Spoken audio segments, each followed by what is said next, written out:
Indomaret dan Alfamart membawa ancaman bagi tumbuhnya usaha kecil dan menengah kita. Kita mengerti betul retail-retail raksasa yang masuk ke kampung-kampung kita. Bahkan membunuh ekonomi rakyat, termasuk membunuh para pelaku UMKM.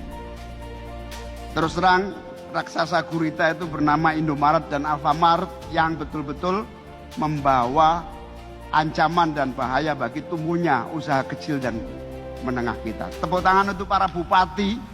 Bupati banyak yang sangat khawatir, dan kemudian banyak bupati buat perda-perda untuk mengantisipasi gurita yang begitu kuat. Dari hilir ke hulu, produsen sampai ke distribusinya menjadi satu titik. Sehingga pemerintah daerah kewalahan. Bupati-bupati banyak yang membuat peraturan yang sangat memungkinkan untuk menghadapi gurita besar yang merepotkan UMKM kita. Indomaret dan Alfamart membunuh UMKM. Iya, ini bukan kata-kata gua, tapi kata-kata pejabat yang memiliki massa yang cukup besar yang dengan dia ngasih statement seperti ini malah jatuhnya nge-framing. Jadi maksudnya UMKM itu harus stuck di UMKM aja kah? Apa gimana? Terus kalau UMKM naik kelas jadi perusahaan retail besar nggak boleh? Aneh juga ini logikanya ini. Kalau perusahaan besar dan kecil itu bersaing dengan mekanisme persaingan sempurna mah sah-sah aja. Apalagi sebenarnya Indomaret dan toko tradisional itu kan beda harga dan segmentasi pasar kan. Selama persaingan itu masih melibatkan pelaku usaha dalam negeri, barang-barang dalam negeri, dan produksi dalam negeri, serta memberikan lapangan pekerjaan, ya masih sehat-sehat aja, alias ya persaingan bisnis biasa gitu loh. Noh, barang-barang impor masif di marketplace itu yang harusnya lu recokin. Saking masifnya, industri baju muslim dikuasai lebih dari 70% barang Cina. Sampai di sini ngerti nggak? Kasian banget ya, jadi pengusaha-pengusaha di Indo itu kayak begini nih. Udahlah dipalakin ormas, di demo tiap tahun. Ini dibenturin lagi nih antar sama pengusaha. Ini pejabat apa nggak ada yang bisa bikin iklim bisnis Indonesia jadi seger lagi bagaimana nih? Gimana pertumbuhan ekonomi mau naik 8% kalau modelan regulatornya itu modelan orang kayak begini nih? Nah gimana? Gampang kan? Masih nggak habis thinking ya, gara-gara statement Caimin yang ini nih, pasar sahamnya langsung panik. Nih kalian lihat sahamnya Alfamart turun di angka 3%-an, sedangkan kita cek sahamnya Indomaret, The Net ya. Tuh, dia juga turun. Jadi ngaruh banget gitu loh. Kalian tahu nggak, reaksi ini tuh disebut headline shock. Artinya bukan karena fundamental perusahaan yang jelek, tapi karena sentimen politik yang bikin investor itu was-was. Ini tuh sayang banget guys, karena secara kinerja keduanya tuh masih tumbuh stabil gitu. Tapi ya di pasar modal, persepsi tuh lebih cepat dari data. Kalau misal nanti nggak ada kebijakan lanjutan, ini perusahaan dua-duanya harganya bakal pulih lagi kemungkinan seiring sentimennya ini mereda gitu. Tapi kita nggak tahu ya, abis ini akankah ada regulasi baru buat retail modern atau bakal gimana. Jadi ya pelajaran pentingnya, pernyataan pejabat tuh bisa ngaruh banget gitu ke pasar saham dan cepet banget efeknya. Gimana kalau menurut kalian? Coba tulis di komen. Dalam 10 tahun terakhir ini ya, dua jaringan retail raksasa Indomaret dan Alfamart tumbuh seperti jamur di musim hujan.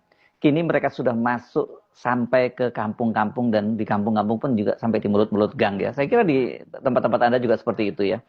Data terbaru itu menunjukkan sekarang jumlah gerainya sudah total dari dua perusahaan ini mencapai 46.000. Dan kelihatannya Indomaret lebih banyak dibandingkan Alfamart ya.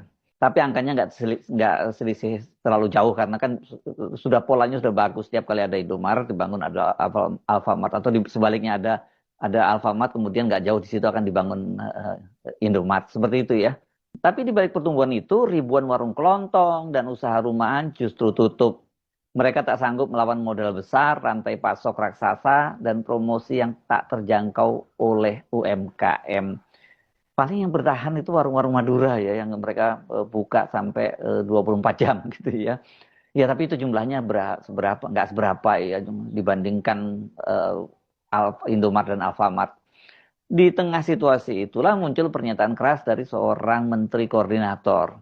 Kita mengerti betul retail-retail raksasa yang masuk ke kampung-kampung kita, bahkan membunuh ekonomi rakyat, termasuk membunuh para pelaku UMKM. Terus terang, raksasa gurita itu bernama Indomaret dan Alfamart. Itu disampaikan oleh Menko Pemberdayaan Masyarakat Muhaimin Iskandar pada tanggal 28 Oktober 2025. Wih, Caimin berani teman-teman. Indomart dan Alfamart dituding jadi pembunuh ekonomi rakyat di desa. Ya, pernah sadar kalian warung sebelah makin sepi? Ini adalah sorotan tajam dari Menko PMK Caimin yang melihat ekspansi masif dua raksasa retail ini sampai ke pelosok desa sebagai Ya ini lagi rame juga ya Caimin ya. Lagi viral juga. Ini pendapatmu gimana bro soal Caimin ini?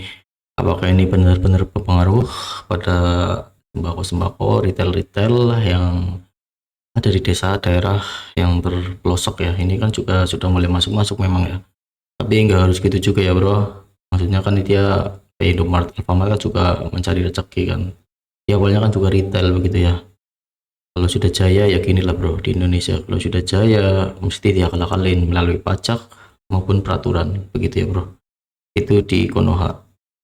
Makanya kalau mau usaha itu yang standar-standar aja, yang standar lah ya, menengah yang nggak terlalu wah, nggak terlalu ini banget lah, yang standar aja gitu ya bro. Ending yang standar itu lebih aman bro. Kecuali kalau ada masalah dengan ormas, nggak tahu itu. Ya intinya kenapa nggak ngurusin kepada koruptor aja sih? Koruptor kan itu lebih bahaya ya daripada ini kan. Kalau ini kan harga Alfamart, Indomart sama kelontong maupun toko sembako kan masih jauh. Juga masih murah yang di kelontong. Masyarakat juga masih banyak yang belanja di kelontong. Kecuali kebutuhan-kebutuhan yang nggak ada di warung kelontong, warung sembako baru ke Alfamart karena lebih komplit mungkin ya. Layanannya juga kan lebih oke lah kalau di Alfamart, Indomaret gitu ya. Ya,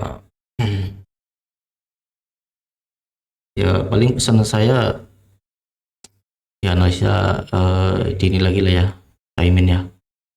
Dianalisa lagi, mungkin kesalahannya bukan di situ, tapi ini masalahnya itu di pendapatan. Kenapa nggak naikin pendapatan para pekerja aja gitu loh? Fokus naikin pendapatan naik otomatis duit banyak yang berbelanja gitu kan, duit muter gitu ya bro. Terus judul itu pasmi, jangan dibiarin pasmi terus setiap hari. Itu kan permasalahannya itu di pendapatan sama duit keluarnya ke online begitu ya bro. Kenapa nggak muter?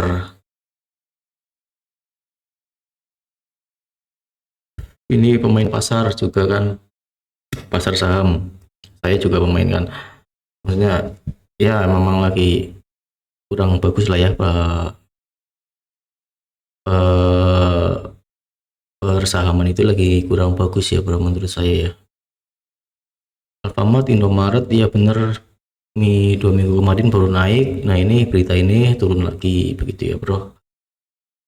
Perbankan juga lagi posisi lagi downtrend juga. Ini posisi mau uptrend, nggak tahu nanti tahun 2026 di bursa efek di persahaman apakah perbankan itu akan bakalan naik lagi.